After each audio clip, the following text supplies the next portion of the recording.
Hello students, a very simple section is included as the last topic of vector calculus. Tangent lines, as far as vector differentiation is concerned. Tangent lines to level curves is the section. Tangent planes on the three-dimensional functions f of x, y, z വരുമ്പോൾ tangent planes ഉണ്ടാവും. നിങ്ങൾക്ക് വേണ്ട. നിങ്ങൾക്ക് tangent lines to level curves. Level curves means two-dimensional curve. We are given functions of the form f of x, y, and level curve means it is of the form it is equal to a constant. X, y functions are on the left side and the right side contains only a constant. C is a constant. fxy is the function. Level curve fxy equal to c. The tangent line of the level curve fxy equal to c through the point x0, y0. ഒരു പോയിന്റിൽ കൂടെയുള്ള tangent line ആയിരിക്കും നമ്മൾ വരയ്ക്കുക. Through the point x0, y0 is normal to the gradient at x0, y0. Tangent line is normal to the gradient at x0, y0, and so using the condition for two lines to be normal, we can derive the equation. No derivation is required for your purpose, and we obtain the equation like this. You just remember the equation f of x at x0, y0 ലെ tangent ആണെങ്കിൽ വേണ്ടതെങ്കിൽ fx means partial derivative of the function. F is a function of x and y. Partial derivative of the function with respect to x. It is calculated at the given point into x minus x0 plus fy partial derivative of f with respect to y at the point given particular point. ഏത് പോയിന്റിലാണോ tangent line കണ്ടുപിടിക്കേണ്ടത് ആ പോയിന്റിൽ fy into fy at x0, y0 into y minus y0 equal to ഇവിടെ differentiation നടന്നപ്പോൾ right സൈഡിൽ c ആണ് 0 എന്ന് നിങ്ങൾക്ക് തന്നെ മനസ്സിലാക്കാവുന്ന കാര്യമുള്ളൂ. ഇത് കിട്ടിയത് ഈ പോയിന്റിലെ ടാൻജന്റ് ലൈൻ എന്ന് പറയുന്നത് ഗ്രേഡിയന്റിന് നോർമലാണ് എന്നുള്ള പ്രോപ്പർട്ടി ഉപയോഗിച്ചാണ്. അത് നിങ്ങൾ അറിയേണ്ട കാര്യം പോലും ഇല്ല. You just remember the level curve is of the form f of x y equal to c, and passing through x0, y0 we can find the tangent line using this equation fx into x minus y0, fy into y minus y0, sum equal to 0, and fx and fy both evaluated at the point for which we have to find the tangent line. ഏത് പോയിന്റിലെ tangent line ആണോ കണ്ടുപിടിക്കേണ്ടത് ആ പോയിന്റിൽ fxഉം fyയും കണ്ടുപിടിക്കാൻ ശ്രദ്ധിക്കുക. As an example, you can have the curve x square by 4 plus y square, x square by 4 plus y square equal to 2. Here f of xy is this function. f of xy ഏതാ? f of xy equal to x square by 4 plus y square equal to c ഫോമിലാണ്. c equal to 2 അങ്ങനെയാണ് നമ്മളുടെ equation. Find the tangent line at the point. Here you are required to find tangent at the point minus 2, 1. To find the tangent line to this curve at minus 2, 1. First we have to identify what is f. c right side അങ്ങനെ കടന്നോളും, അത് നമുക്ക് വലിയ ഉപയോഗമൊന്നുമില്ല. Then first we have to find the partial derivative with respect to x.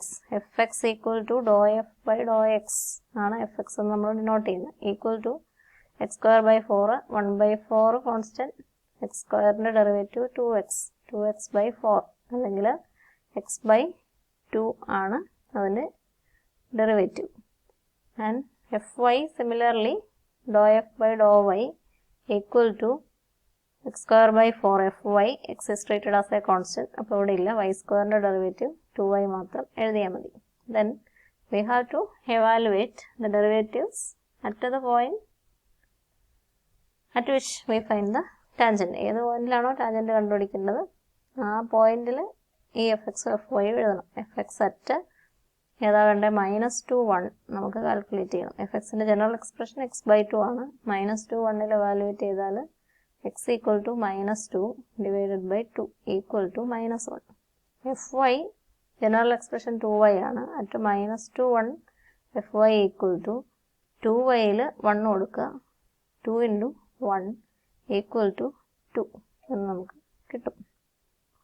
fx -1 ഉം fy 2ഉം എന്ന് കിട്ടിയിട്ടുണ്ട്. So the equation of the tangent at tangent line to the given curve at ഏതാ -2 1 ആണ് നമ്മൾ കാൽക്കുലേറ്റ് ചെയ്യുന്നത്. അപ്പോൾ ഇവിടെ നിന്ന് നമുക്ക് എഴുതാവുന്നതേ ഉള്ളൂ. എഫ് എക്സ് എത്ര കിട്ടി, ഈ ഇക്വേഷൻ ഒന്നുകൊണ്ട് എടുത്ത് എഴുതുക, എന്നിട്ട് എഴുതുക. എഫ് എക്സ് എത്ര കിട്ടി, at this point -1 into X minus X naught plus F Y കിട്ടിയത് 2 into Y minus Y naught equal to 0. X naught Y naught substitute ചെയ്യുക. X naught equal to -2, Y naught equal to 1. X minus -2 X plus 2 into അത് കഴിഞ്ഞ സ്റ്റേജിൽ തന്നെ ചെയ്യാമായിരുന്നേ, Y -1 equal to 0 എന്നായി. അതിനൊന്ന് arrange ചെയ്യുക. -x -2 plus 2y -2 equal to 0. -x plus 2y, അപ്പോൾ 2y -x -4 equal to 0 എന്ന് വേണമെങ്കിൽ എഴുതാം. അല്ലെ 2y - x ഈക്വൽ ടു 4 എന്ന് എഴുതാം. അല്ലെങ്കിൽ എക്സിനെ പോസിറ്റീവ് ആക്കി മറ്റേ സൈഡിൽ ആലോചിക്കാം. x - 2y plus 4 equal to 0 എന്നൊക്കെ എഴുതാം. അങ്ങനെയൊന്നും പോകേണ്ട കാര്യമില്ല, ഇത്രയും മതി. 2y - x -4 ഒന്ന് അറേഞ്ച് ചെയ്യാന്നുള്ളൂ. അതിൻ്റെ ഫോമിനെ പറ്റി നമുക്ക് പ്രത്യേകിച്ചൊന്നും ചെയ്യേണ്ട കാര്യമില്ല. അപ്പോൾ അടുത്തായിട്ട് നിങ്ങളുടെ നോട്ടിൽ തന്നിരിക്കുന്നത് ഒരു സർക്കിളിൻ്റെ tangent x² + y² equal to 4 എന്ന് പറയുന്ന സർക്കിളിൻ്റെ ടാൻജൻറ്റ് 0 - 2ൽ കാൽക്കുലേറ്റ് ചെയ്യാനാണ്. അപ്പോൾ ഇവിടുത്തെ f(x, y) എന്ന് പറയുന്നത് x² + y², fx 2x, fy 2y. 0 - 2ൽ അത് വാല്യുവേറ്റ് ചെയ്യുക. അപ്പോൾ വിഷ്വലൈസ് ചെയ്യണമെങ്കിൽ എളുപ്പമുണ്ട്. x² + y² equal to x² + y² equal to 4 radius 2. 0 - 2 means ഈ പോയിൻ്റാണ്. ഈ പോയിന്റിലെ ടാൻജൻ്റാണ് നമുക്ക് വേണ്ടത്. അപ്പോൾ ഈ ലൈനിൻ്റെ ഇക്വേഷനാണ് നമ്മൾ കണ്ടുപിടിക്കുന്നത്. അപ്പോൾ എങ്ങനെയാണെന്ന് മനസ്സിലാക്കാൻ വേണ്ടി സർക്കിളായപ്പോൾ എളുപ്പത്തിൽ മറ്റേതും പറയാവുന്നതാണ്, അതൊരു ലിപ്സാണ്. അപ്പോൾ അതിൻ്റെ പിന്നെ ഫോമൊക്കെ നമുക്ക് കറക്റ്റായിട്ട് വരയ്ക്കാൻ ഒത്തിരി വലിയ പ്രയാസമല്ല. കോൺസ്റ്റൻ്റൊക്കെ അഡ്ജസ്റ്റ് ചെയ്ത് വരേണ്ട കാര്യമുണ്ടായിരുന്നു. ഇവിടെ അങ്ങനെയൊന്നുമില്ല. ഇതേപോലെ 2 ഡയമെൻഷനിൽ വരയ്ക്കാവുന്ന കർവ്സിനെയാണ് ലെവൽ കർവ്സ് എന്ന് നമ്മൾ പറയുക. ലെവൽ കർവ്സിൻ്റെ കർവിലെ ഒരു പോയിന്റിലെ ടാൻജൻറ്റ് ഇങ്ങനെ ഇരിക്കും. കർവിലെ ഒരു പോയിന്റിലെ ടാൻജൻറ്റ്. മറ്റേതൊരു എലിപ്സ് ആണെങ്കിൽ എലിപ്സിലെ ഏതെങ്കിലും ഒരു പോയിന്റ് ആയിരിക്കും നമുക്ക് തന്നിരിക്കുക. ആ പോയിന്റിൽ ടാൻജൻറ്റ്. അതേപോലത്തെ ടാൻജൻസിൻ്റെ ഇക്വേഷൻ പറയാൻ ഒരു എളുപ്പമാർഗ്ഗമാണ് പറഞ്ഞിരിക്കുന്നത്. പാർഷ്യൽ ഡെറിവേറ്റീവ്സ് പോയിന്റ്സ് ഉപയോഗിച്ചാൽ മതി. fx at that point into x minus x naught plus fy at that point into y minus y naught equal to 0 എന്നുള്ളതാണ് ഇക്വേഷൻ. വളരെ എളുപ്പമാണ്. സർക്കിളിൻ്റെ നിങ്ങൾ ചെയ്തു. ഈ പോയിന്റിൽ 0 - 2ൽ x² + y² ഈക്വൽ ടു 4ൻ്റെ fxഉം fyയും കണ്ടുപിടിക്കുക. അതുപോലെ ഇക്വേഷൻ എഴുതുക. അത് നോട്ടിൽ കൊടുത്തിട്ടുണ്ട്. അത് പക്ഷേ സോൾവ് ചെയ്ത് കഴിഞ്ഞപ്പോൾ ഒരു എററുണ്ട്. -4y - 8 equal to 0. അത് y + 2 ഈക്വൽ ടു 0 എന്ന് സിംപ്ലിഫൈ ചെയ്യും. അല്ലെങ്കിൽ കാണുമ്പോൾ അറിയാം y ആക്സിസിന് താഴെയാണ് ഈ ലൈൻ, എക്സ് ആക്സിസിന് പാരലലാണ്. അപ്പോൾ ഇത് എപ്പോഴും y ഈക്വൽ ടു -2 എന്നാണ്, അല്ലെ y + 2 ഈക്വൽ ടു 0. ബുക്കിൽ അങ്ങനെ ഒരു എറർ ചെറുതായിട്ടുണ്ട്. y - 2 ഈക്വൽ ടു 0 എന്നുള്ളത് y + 2 ഈക്വൽ ടു 0 എന്ന് കറക്റ്റ് ചെയ്ത് വായിക്കുക. നോട്ട്സ് നേരത്തെ അയച്ചു തന്നിരുന്നു. ആ നോട്ടിൽ കാണുന്നൊരു എററാണ് പറഞ്ഞത്. അപ്പോൾ ഇത് വളരെ എളുപ്പം ചെയ്യാവുന്നതേ ഉള്ളൂ. Okay, thank you.